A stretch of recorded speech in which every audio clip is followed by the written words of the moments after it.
I'm Adam from Process Pet Care, and this is our webinar on billing and invoicing. I'm going to cover billing options, setting up client-specific billing settings, invoices, quotes, payments, and credits today. Let's start with the billing options. So we'll go to Billing and Billing Options.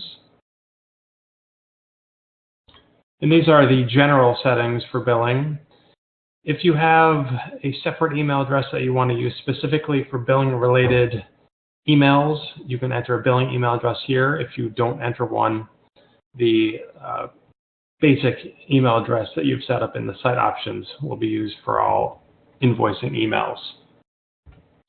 The default terms are there to determine the due date of invoices.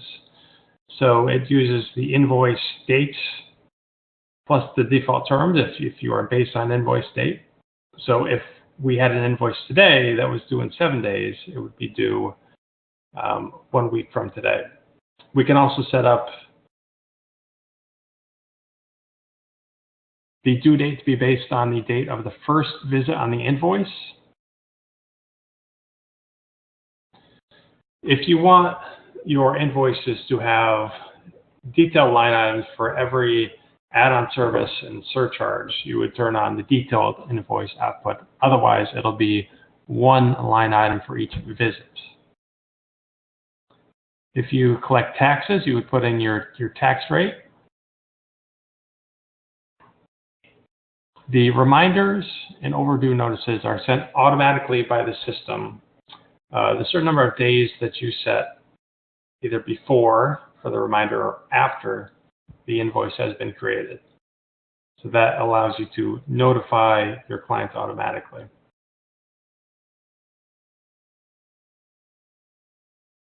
The Online Payments tab allows you to set up credit card processing.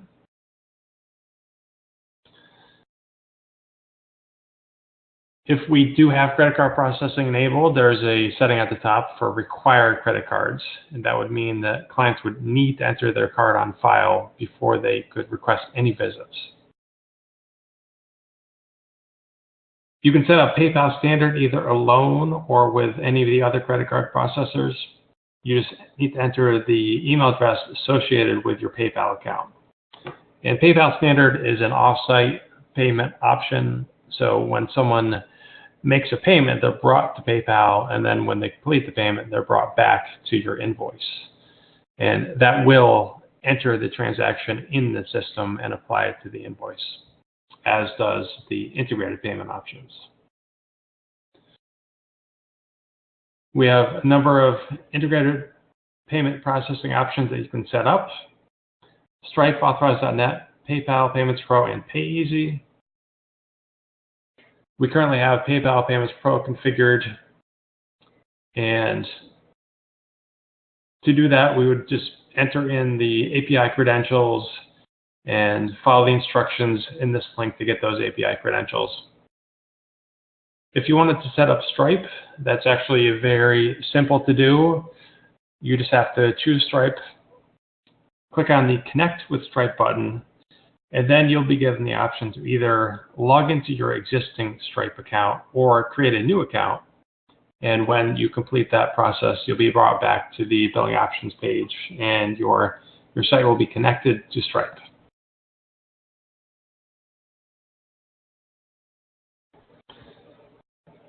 Auto invoice creation allows the system to create invoices for you on a schedule which you have determined. So when you're setting this up, the days ahead to auto invoice is how far in the future from the day the invoicing is happening will those visits be included. So if you only want to invoice for maybe the next month, if you're invoicing on the first of the month, you'd want to just set that up for 31 days. And that allows you to control just making sure that future visits that are too far ahead, too soon to invoice, are not included in current invoices. And you can set which visit statuses are included in the automatic invoicing by checkmarking statuses right here. You may want to wait until visits have been accepted before they are actually invoiced, so you wouldn't invoice the requested visits. You can choose any combination, whatever works for you and how you do things. The frequency determines how often the invoices are generated. Daily, weekly, bi-weekly, or custom is 1 or more times per month. So you could say do the 1st and the 15th of the month, or just the 1st of the month. And similar to setting up the default terms, you can set up your terms in here. So the invoice date is either the date the invoice is created, or you can base it on the date of the first visit.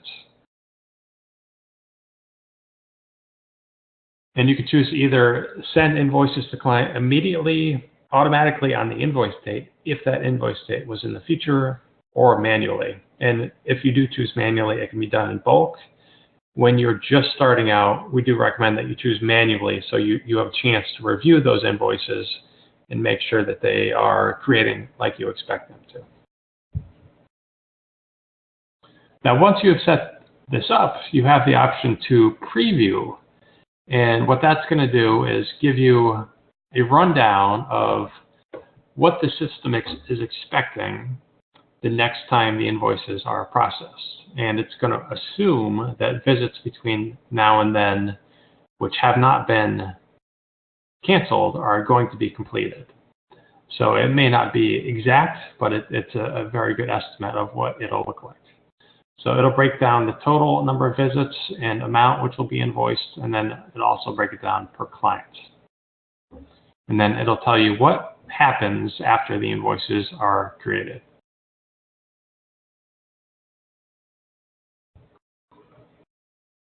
And in addition to the regular auto invoicing, we have the ability to do a different invoicing schedule for visits which are ongoing. And that means that they're created automatically by the system on a weekly basis. So the settings are going to be the same, but this is going to allow you to have a different schedule for those specific visits.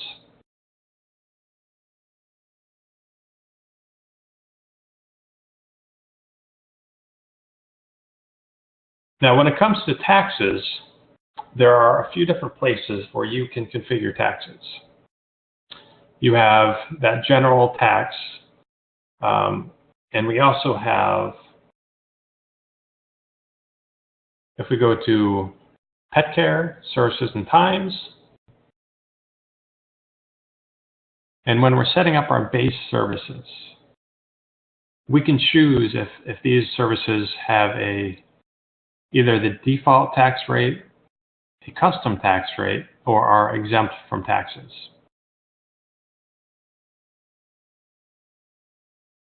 And if you have set up any territories, you also have the option to set up tax rates for those specific territories. And territories are clients that are grouped by zip code. So as with the services, default, a custom tax rate, or exempt from taxes. So say if you covered multiple states and one state did taxes and the other one did not, you could have the clients that were in the state that did not accept taxes be exempt through their territory.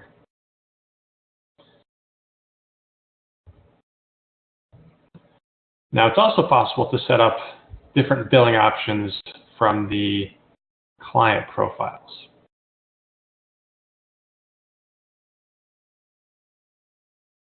So that is under the billing section of the client profile. If we are editing a client profile, and we can either have tax apply or don't apply, and then the auto invoicing, we can turn that on or off for this particular client.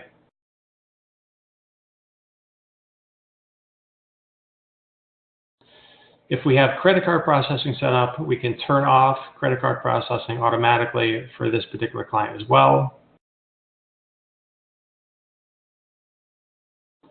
And then there are various other settings that you can choose to set up the prices for this particular client.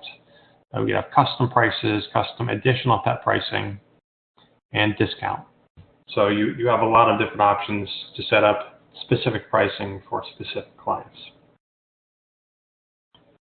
Now we're going to look at invoices, and we'll go to the billing and invoices page.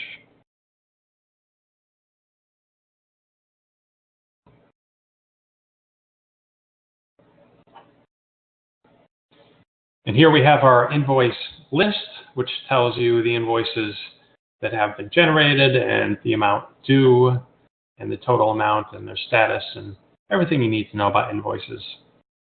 There are tabs at the top where you can quickly break down the different statuses of the invoices. These ones have not been sent to the client. These ones have been sent but have not been paid. They may not be overdue. These ones have been sent and they are overdue. And then, of course, paid invoices, the ones that have zero due.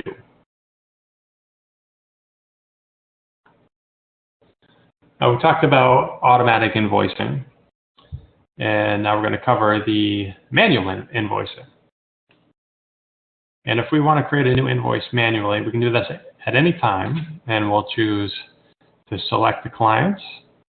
And it'll tell us how many visits they have that need to be invoiced. That's either future or past. So you have the option to pre-bill or to post-bill. So I'll choose a client, and it's going to give me a list of visits which they have not been invoiced.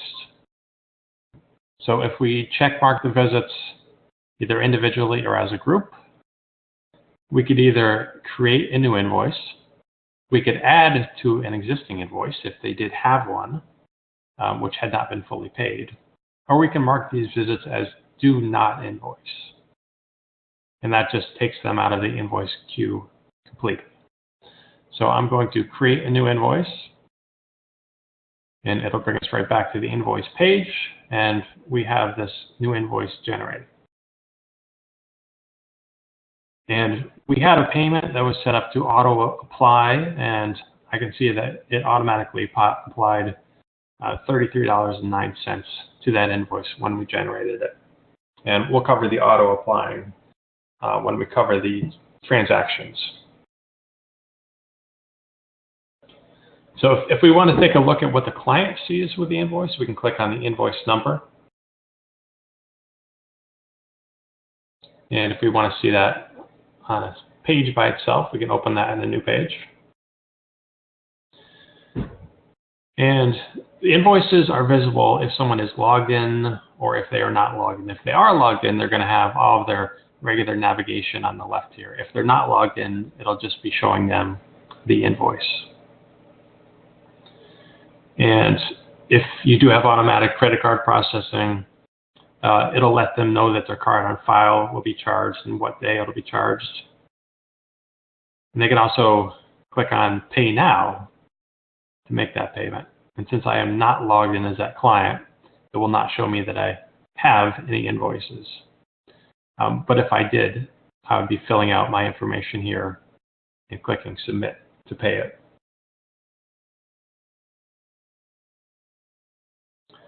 Now, when it comes to making changes to invoices, that can be done in a couple different ways. You can either make changes to the schedule, and that'll automatically update the invoice with the changes. So if we want to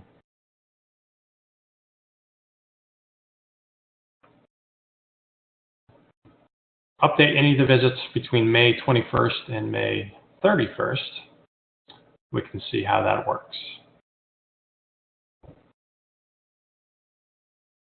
All right, so let's say we want to we'll add a add-on service to this visit. And medical administration add-on service. And here it is down here. We've added that medical administration. And now the amount due of the invoice should be automatically updated to reflect that. So it went from $71 to $79 because the client has a discount. Now, we can also edit the invoice from the invoice, and you can change various settings about that invoice. If you want to change the due date, you can do so, whether or not it's going to auto charge. You can change the discount, and when you do, it'll apply to all of the visits which are listed on the invoice.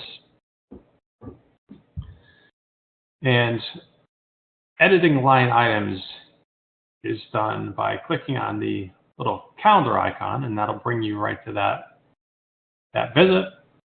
And maybe say we decided against this medical administration. And if I save, it's going to bring us right back to the invoice, and we can see that price of that line item is back at $20. Now we can also add custom line items,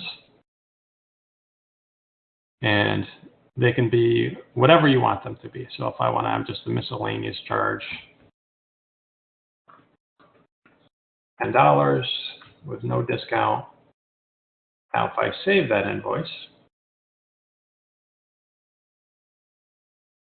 and if we look at that again, we'll see our miscellaneous charge at the bottom. And the reason I'm saving and going back to it is I want to show you the difference between when you're editing invoices, the manual line items have a pencil icon, and the line items which are linked to visits have a calendar icon. So clicking this will bring you to the schedule to make the update. Clicking the pencil, because it's a manual line item, you can update it right here.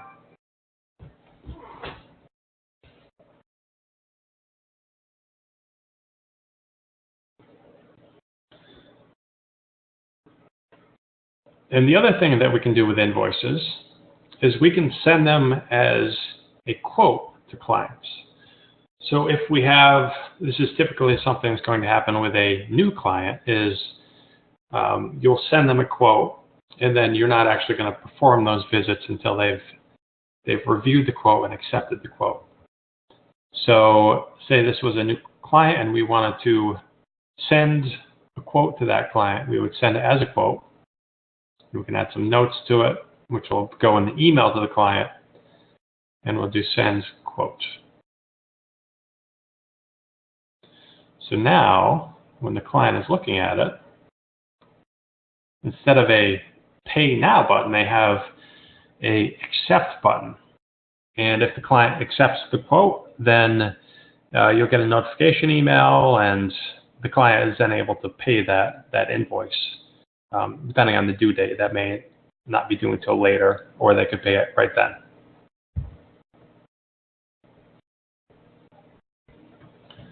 Now, if the client does have a card on file, then the system will automatically charge the invoice on the due date of the invoice. So since this one is due today, it would be automatically charging at your next daily processing time. Now, if I wanted to charge it immediately, I can do so right here on the Invoices page. I can just check mark and do the charge button, and that'll charge that invoice. You're actually not able to charge quotes, of course, but I could charge any of the other invoices here.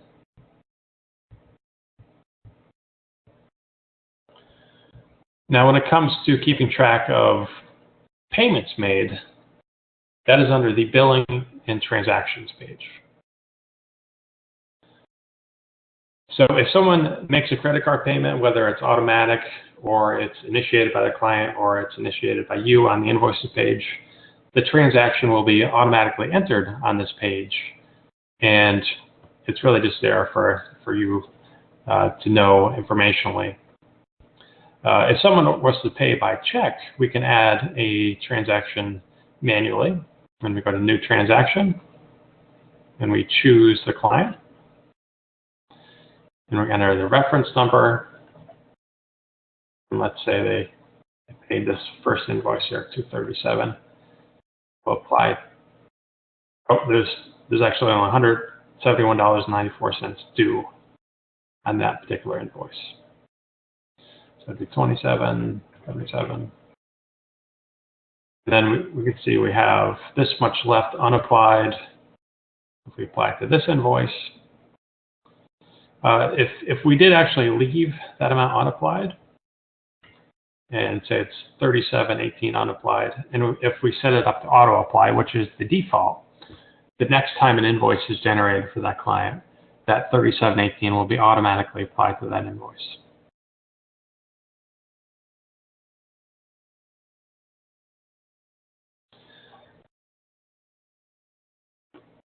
So of course the accepted credit card payments are going to show under the completed tab.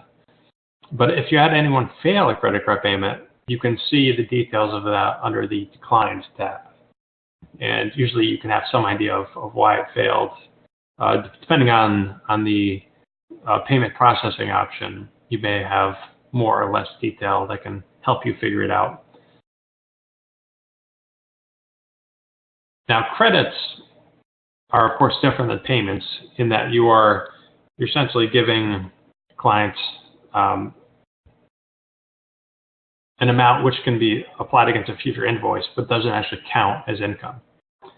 So if you had to offset something where someone had overpaid, or if you're giving someone a discount or a gift, you can add a credit, and that's added essentially in the same way as adding a payment. So it's going to be the same details here. It's essentially treated like a payment, except it's not actually seen as income.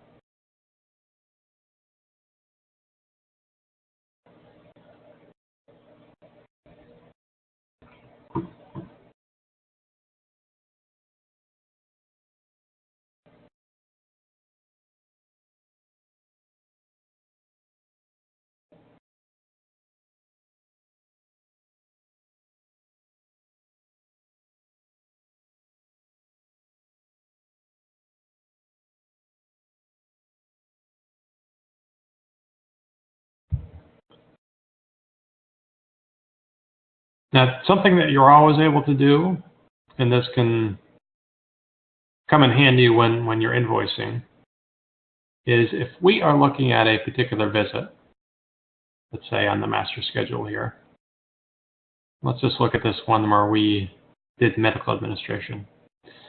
If we are editing a visit, or actually also if you're doing a recalculate of that visit, you will see a price and pay breakdown, so you can know exactly how the price for that visit is being calculated.